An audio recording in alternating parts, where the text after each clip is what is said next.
This morning on Hope to It, ending the cycle of bullying. It's become a fact of life for millions of kids across the country. Just last month, 12-year-old Rebecca Sedgwick ended her life after what authorities say was relentless bullying. Well, over the weekend, family and friends in Lakeland, Florida, gathered to pay their last respects. Nearly 30% of kids ages 12 to 18 say they are bullied at school, and while many suffer in silence, some victims have chosen to fight back.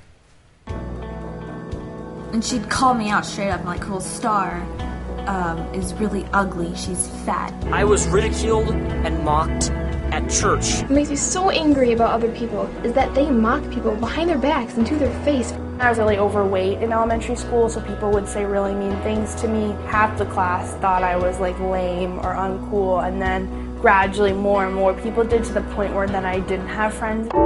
For Emily Ann, the emotional abuse was paralyzing. It's embarrassing to say that, like, I go to school and no one wants to sit next to me at lunch. It was so toxic to be in an environment where I didn't have friends, where people didn't respect me, because mentally it changed the voices in my head to start believing what the bullies were saying. The bullying was so intense that she had no choice but to transfer to a new school. Gradually, I made friends. It was like a really big deal for me to have friends and to have people to call on the weekends and like slumber parties to go to. Like, all of these things started happening that like seemed so basic, but for me were just monumental. And then the unthinkable happened. Emily Ann found herself becoming the mean girl. I wanted to put other people down as a way to feel good about myself, and I think that's the bullying cycle. And now Emily Ann is trying to end the cycle with We Stop Hate, her own anti-bullying program. Because of watching the We Stop Hate videos and joining the We Stop Hate community online, they've changed their outlook on life, and they no longer feel the need to cut themselves or to commit suicide. Having Tina Steen can really help you get through bullying. Embrace your flaws. Celebrate who you are. You only got one fantastic life to live. Find something you love and do that thing a lot.